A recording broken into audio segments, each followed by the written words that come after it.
माननीय सदस्य श्री चंद्रशेखर जी। धन्यवाद सभापति जी। मैं धन्यवाद देता हूं उसके साथ साथ क्योंकि रेल मंत्रालय के नियंत्रणाधीन अनुदानों की मांग पर चर्चा में भाग लेने का आपने मुझे अवसर दिया।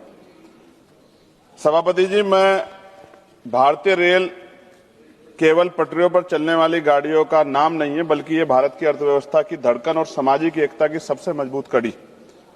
आज भारतीय रेल दुनिया के सबसे बड़े रेल नेटवर्कों में से एक है। देश में लगभग 68,000 किलोमीटर से अधिक रेल का नेटवर्क है।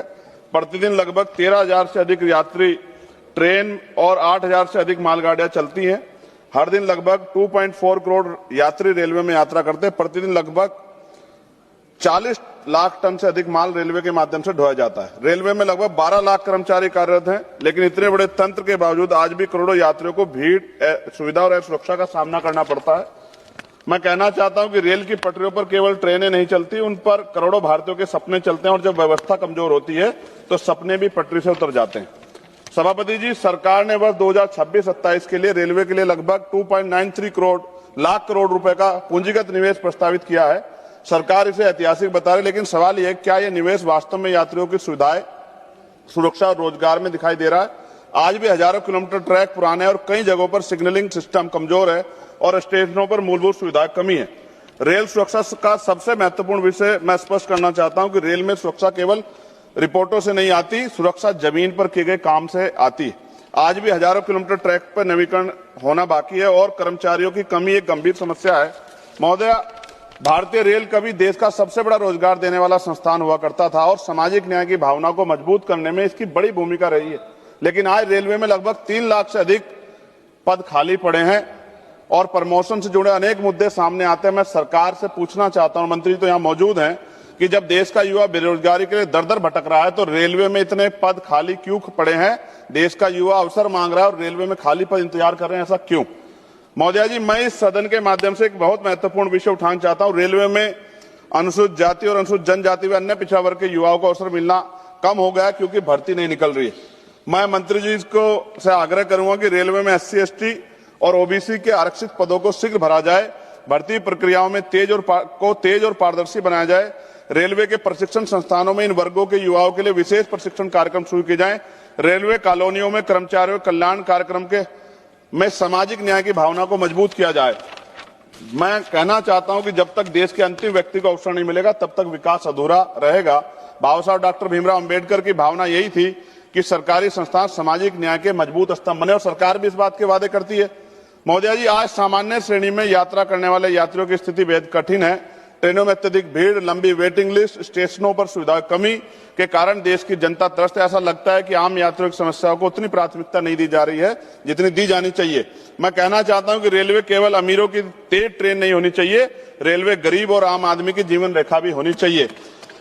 जब रिजर्वेशन कराते हैं मंत्री जी तो वेटिंग नजर आता है कि वेटिंग है। जब ट्रेन में जाते हैं, क्योंकि हम तो खुद सफर करते हैं, तो ट्रेन खाली मिलती है। ये क्या, किस तरह का भ्रष्टाचार है? इस पे आपको जानकारी करनी चाहिए और रेलवे में जनरल डिब्बे जो है आपको बढ़ाने चाहिए। साथ साथ मेरी मांग है मंत्री जी, अपने क्षेत्र से जुड़ी हुई, आप मुझे ये भी बता दें कि एक टांग पे खड़ा होकर बताऊं या दोनों टांग पे, कि जो आपका ध्यान आकर्षण हो जाए विपक्ष के सांसदों की तरफ भी।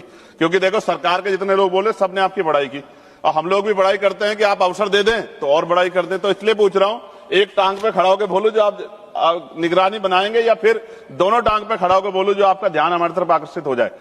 मंत्री जी, अमृत भारत स्टेशन योजना के अंतर्गत नगीना रेलवे स्टेशन का नवीनीकरण का काम जल्द से जल्द पूरा हो जाए और साथ साथ रेलवे का जो प्लेटफॉर्म नंबर 2 है नगीना में, उसकी लंबाई बढ़ा दो, क्योंकि महिलाओं को पीछे उतरना पड़ता है। ये बात मैंने कई बार कही, इसलिए मैंने कहा कि एक टांग पे खड़ा होकर सुन लीजिए कम से कम, मगर ध्यान तो आकर्षण कीजिए।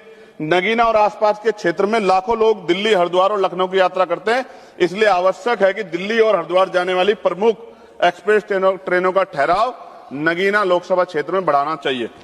नजीबाबाद नगीना धामपुर रेल मार्ग पश्चिम उत्तर प्रदेश के लिए बहुत महत्वपूर्ण है। मैं मंत्री से मांग करूंगा कि इस रेल सेक्शन को, इंफ्रास्ट्रक्चर को मजबूत किया जाना चाहिए। नगीना क्षेत्र के लोगों की सुविधा के लिए दिल्ली और लखनऊ के लिए नई इंटरसिटी ट्रेन चलाई जाए, इससे क्षेत्र के छात्रों और व्यापारियों को बड़ा लाभ मिलेगा। धामपुर नगीना से दिल्ली के लिए सीधी ट्रेन चलाई जाए, नजीबाबाद से नगीना और धामपुर होते मुंबई के लिए ट्रेन चलाए। मेरी बहुत पुरानी मांग हो गई है लंबे समय से कि ये मांग पूरी हो जाए और सेौरा, किरतपुर, हल्दोर, नगीना, धामपुर आदि स्थानों पे फ्लाईओवर अंडरपास की मांग का काम जल्द पूरा हो जाए। आपको याद है, आप भी कहते हैं, बहुत सारे मंत्री कहते हैं 1-1 मिनट कीमती है। अब 1 मिनट का जो वैल्यू है वो यहां पता लगती है, लेकिन वहां 15-15, 20-20 मिनट खड़े होना पड़ता है। और ये डिजिटल इंडिया है, विश्वगुरु भारत की बात होती है सरकार की तरफ से, कहां है वो? कितने फाटक ऐसे जिन पर भी काम होना बाकी है? मुजफ्फरनगर में शुक्रताल में जो बहुत बड़ा तीर्थ है मंत्री जी, गुरु गद्दी अखंड ज्योति सतगुरु समनदास जी महाराज की, वहां बहुत लाखों श्रद्धालु जाते हैं, उसको भी किसी कनेक्टिविटी से जोड़िए, तो इससे अर्थव्यवस्था में भी फायदा होगा और वहां के जो वहां मानने वाले लोग हैं उनको भी जो है वो भी आपका धन्यवाद करेंगे। अंत में मैं केवल ये बात कहना चाहता हूं कि भारतीय रेल केवल लोहे की पटरियों पर नहीं चलती हुई, ये देश के विश्वास और उम्मीदों पर चलती है। अगर इस विश्वास को मजबूत करना है तो रेलवे को सच में मजबूत करना होगा। और नगीना लोकसभा दूसरे राज्य को भी जोड़ती है, इधर हरिद्वार और इधर कोटद्वार, तो नगीना से होके निकलते हैं, दोनों राज्य का वो जोड़ है। मेरा आपसे आग्रह है कि नगीना की जो मांगे मैंने रखी है मंत्री जी, अगर आप इनको पूरा करेंगे तो ये स्पष्ट होगा कि आपकी कथनी और करनी में फर्क नहीं है। अगर आप सिर्फ सत्ता पक्ष के लोगों ही काम करोगे तो इससे स्पष्ट होगा कि आपकी सरकार सबकी सरकार नहीं है, आपकी सरकार सिर्फ अपने लोगों की सरकार है। और जहां के लोगों ने आपके खिलाफ वोट किया है उनके अधिकारों का संरक्षण भी, क्योंकि आप तो मंत्री किसी पार्टी के नहीं, आपको करना ही पड़ेगा। ये भी मैं आपसे आग्रह करता हूं। बहुत बहुत धन्यवाद सभापति। जय भीम, जय भारत।